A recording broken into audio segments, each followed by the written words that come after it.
Senador, pela presença. Quero convidar agora para fazer o uso da palavra um grande especialista na área de segurança pública, autor do livro Mentira para mim sobre o desarmamento. Quero chamar Benedito Gomes Barbosa Júnior.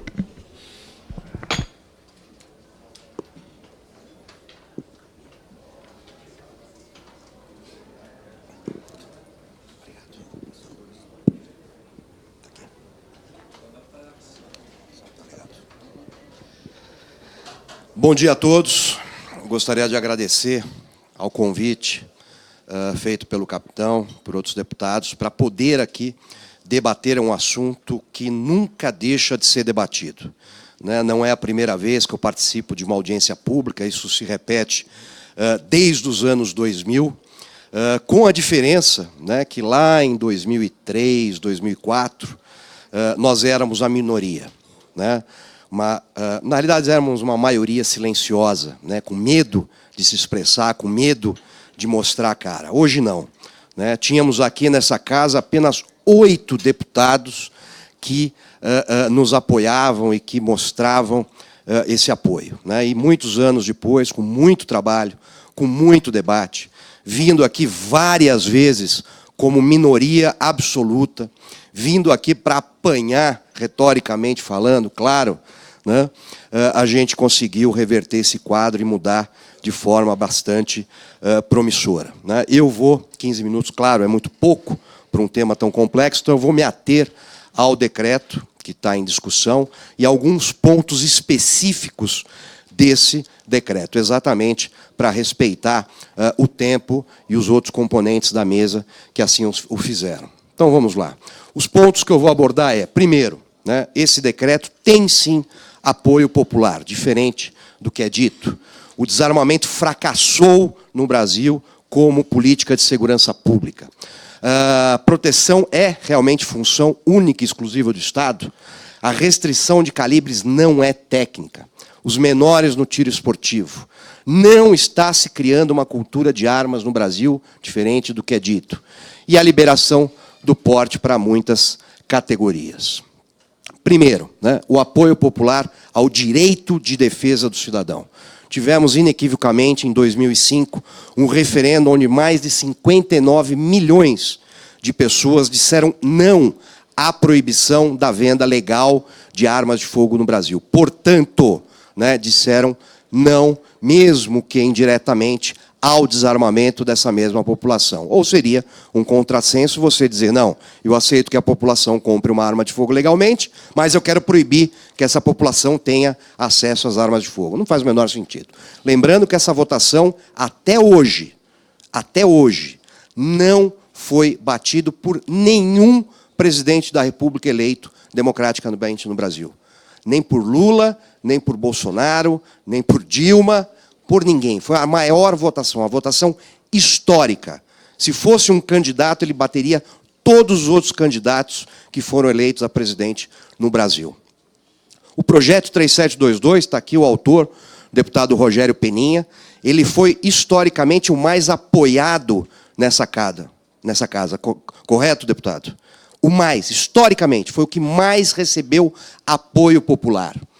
Um levantamento do Instituto Paraná, feito em 2017, e que, obviamente, foi varrido para baixo do tapete pela grande imprensa brasileira, ele apontou isso daqui. 65% dos brasileiros continuava favorável à posse de armas pelo cidadão. Diferente desse estudo, pesquisa que foi apresentado na semana passada, onde a íntegra foi apresentada dias depois, apenas depois de muita pressão, inclusive pressão de deputados aqui dessa casa, que diz que 75% da população é contrário. Ora, o que mudou de 2005 para haver uma alteração dessa? Não faz o menor sentido, é muito óbvio.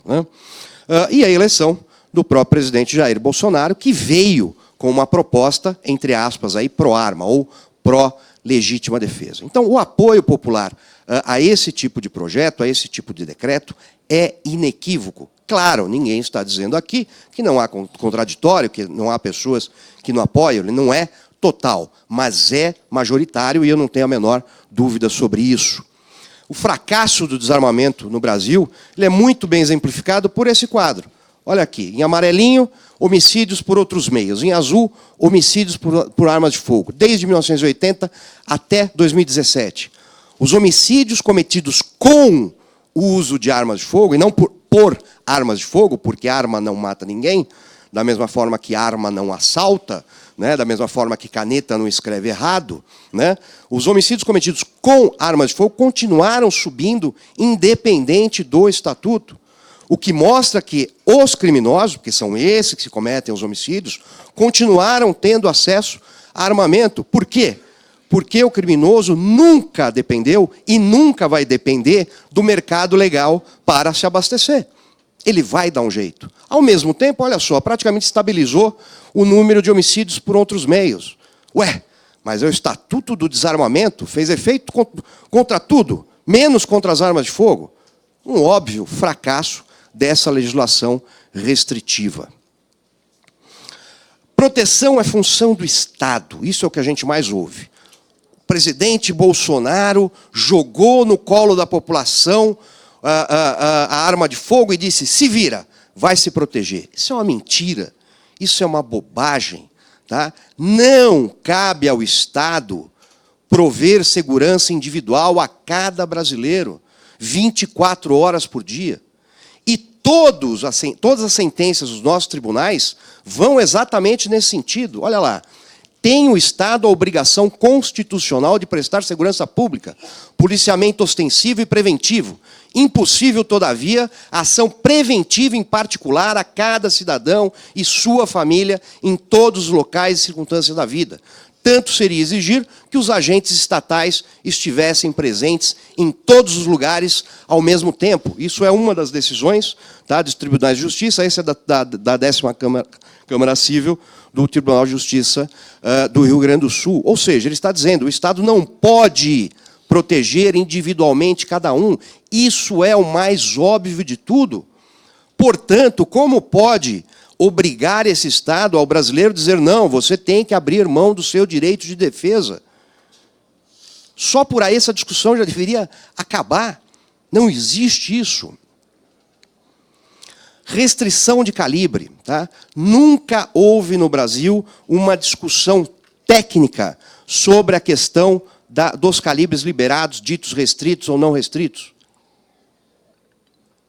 Tudo se inicia pelas mãos de Getúlio Vargas, o ditador Getúlio Vargas, que após a Revolução Constitucionalista de 32, resolve que não era de bom tom, né, manter a população e as instituições policiais estaduais armadas com qualquer tipo de armamento, com qualquer calibre, sem qualquer controle. Por isso que até hoje, mesmo, e pouca gente sabe disso, mesmo as instituições policiais, as PMs, as polícias civis, precisam de autorização do Exército para adquirir armamento de uso restrito. Exatamente por causa disso, por causa de Getúlio Vargas. Tá? Isso era porque ele estava preocupado com a criminalidade na época? Óbvio que não. Controle social, centralização de poder. Tá? Óbvio do óbvio, mas o óbvio precisa ser falado. Né? A criminalidade nunca teve problemas com restrição nenhuma. Ou alguém acha que um traficante carioca, quando vai comprar o seu armamento, pergunta para o vendedor ilegal, fala, ó, esse fuzil é de calibre restrito ou de calibre permitido? Não, restrito eu não posso comprar, só posso comprar calibres permitidos. É óbvio que não. Portanto, se você dá ao cidadão e aos próprios policiais, né, o direito de utilizar calibres mais efetivos para a defesa, você está garantindo uma melhora nessa mesma defesa do cidadão. Porque até então nós tínhamos pistolas 380, que, tecnicamente falando, é um calibre fraco, é um calibre anêmico para a legítima defesa, tá? E hoje, pelo decreto, nós temos aí acesso a calibres mais efetivos. Portanto, não há nenhuma ilegalidade nisso. Aliás, lembrando, isso já foi lembrado pelo Dr. Paul, mas é bom salientar, que todos os outros decretos restritivos nunca ninguém contestou. Nenhum era ilegal, nenhum era inconstitucional. Por quê? Isso desde 1935. Né? Por quê? Porque eram restritivos. A partir do momento que vem um decreto que diz assim, não vai ser restritivo. Pronto. Aí está crivado de ilegalidades. Uma grande bobagem. Né? Menores no tiro esportivo. Tá? O tiro esportivo é uma modalidade olímpica. É um esporte como outro qualquer. É um esporte que exige, né? Exige concentração, dedicação, né? Razão. Ou seja, é um influenciador positivo. Quem discorda disso não conhece o ambiente do tiro esportivo no Brasil. Ambiente esse que nos deu, em 1920, a primeira medalha olímpica. Que nos deu aqui, inclusive, Felipe Vu, fiz questão de colocá-lo aqui, meu amigo, colocá-lo aqui ilustrando essa apresentação. Tá? Ou seja, é um esporte. Né? Qual o sentido seria você deixar, falar assim, não, a partir de agora, para jogar futebol só com 18 anos, só vai comprar uma bola com 25, né? E vamos ver o que vai acontecer com o esporte nacional. Está destruído. Você tem que começar na base, é óbvio. Ninguém está aqui levando crianças para treinar, para matar. Né? Nada disso. Tá? É para praticar um esporte. E nada mais justo que eu, como pai, e minha esposa, como mãe, eu sou pai de 3 filhos, tenha o direito natural de escolher o que é melhor para os nossos filhos. O Estado não tem o direito de intervir nisso. De dizer, não, teu filho não vai praticar tiro olímpico porque isso aí é violento. Ah, pelo amor de Deus, que moral tem o Estado para fazer isso? Nenhuma. Portanto, nada mais justo que sejam os pais a escolher. Quer, não quer, como qualquer outra coisa na vida. A ideia de que está se criando no Brasil uma cultura das armas. Ai, vamos virar os Estados Unidos, que medinho. Né? Isso é uma bobagem. Essa cultura sempre existiu no Brasil. A boa cultura das armas. Não essa cultura criminosa que nós temos hoje. Né? Nós temos aqui, olha só, quem é esse presidente aqui, vocês conhecem? Juscelino Kubitschek, caçando. Olha lá, facão na cintura, uma espingarda na mão. Alguém da época gritou, olha, o Juscelino Kubitschek tirou uma foto com uma arma, fascista. Não, mas o Bolsonaro não pode. Nenhum de nós pode. Por quê? Porque era algo absolutamente natural. Até 97, o porte ilegal, como foi dito aqui pelo coronel, sequer era um crime, era uma simples contravenção penal. Por quê? Porque o que importava era o crime violento, não a possibilidade de um crime, porque o porte ilegal nada mais é do que isso. Eu não posso garantir com 100% de certeza que ele cometeria um ato criminoso. Claro, você tem indícios. O cara tem 30 passagens de polícia, 3 homicídios. É claro. Né?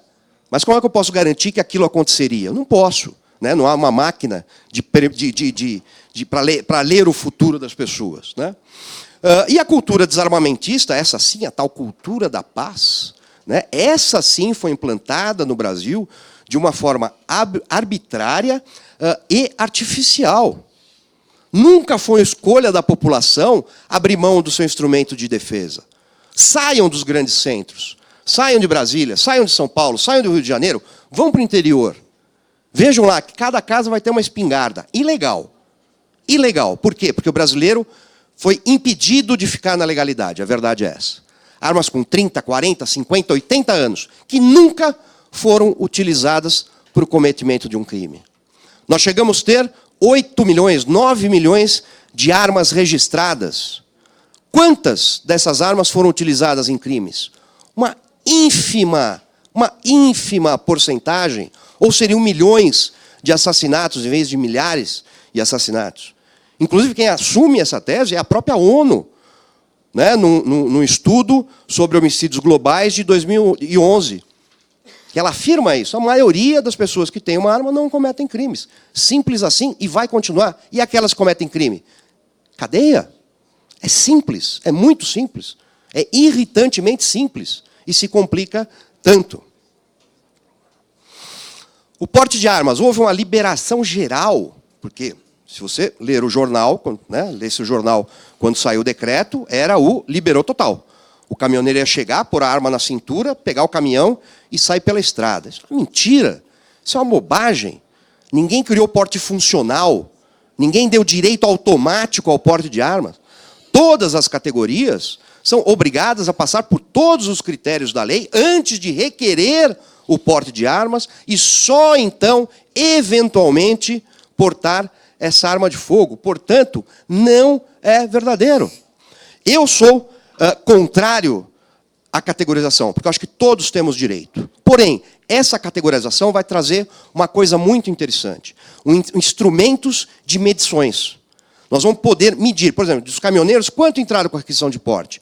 Quantos conseguiram? Daqui a um ano, quantos cometeram alguma ilegalidade estando legalmente armados? Eu tenho certeza que vai ser próximo de zero. Exatamente como aconteceu com os atiradores esportivos. Um crescimento de 879% em 5 anos, mais de 255 mil atiradores esportivos hoje têm o porte de trânsito, que é aquele porte entre a sua casa e o estande de tiro, né? Com mais de 350 mil armas em suas mãos.